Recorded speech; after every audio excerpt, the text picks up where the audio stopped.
আমি দাঁড়িয়ে আছি এমন এক হাড়ির সামনে যেখানে ভক্তদের দানে হাড়িটি টাকায় পরিপূর্ণ হয়ে যায়।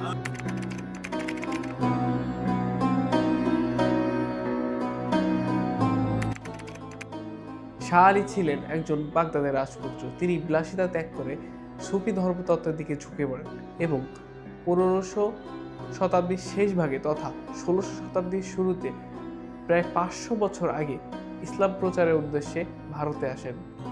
সেখানে তিনি হযরত ফাতেউল্লাহ রাদিয়াল্লাহু তাআলার শিষ্যত্ব গ্রহণ করেন। তার নির্দেশেই শাহ আলী বাংলায় আসেন ইসলাম প্রচারের জন্য।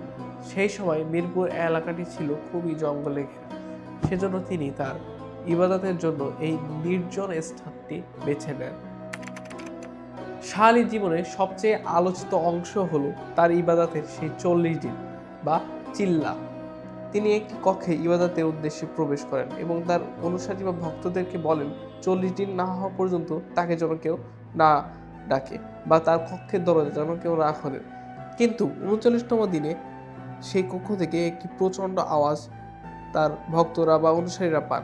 আওয়াজ পেয়ে তার ভক্তরা আতঙ্কিত হয়ে দরজাটি খোলেন। দরজা খুলে তারা শাহ আলীকে দেখতে পান না। সেখানে ছিল শুধুই মাত্র তার রক্তের দাগ। আর এই সকল ঘটনার সাক্ষী হিসাবে সেই গাছটিকে মনে করা হয়। এজন্য অনেক ভক্তরা সেই গাছটিকে শ্রদ্ধা করেন।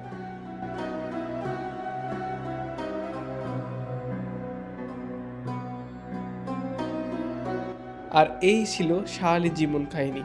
আমরা গিয়েছিলাম শবে বরাতের রাতে। এই জন্য অনেক ধর্মপ্রাণ মুসল্লি এবং শাহ আলী ভক্তরা এসেছিল সেখানে নামাজ পড়ার জন্য। এজন্য এখানে অনেক মানুষের সমাগম করেছিল, যার জন্য যান চলাচল প্রায় বন্ধই ছিল। শাহ আলীর জীবন কাহিনীতে রয়েছে অনেক রহস্য, আর এই রহস্য উদ্ঘাটন করতে আজ পর্যন্ত কেউ পারেনি।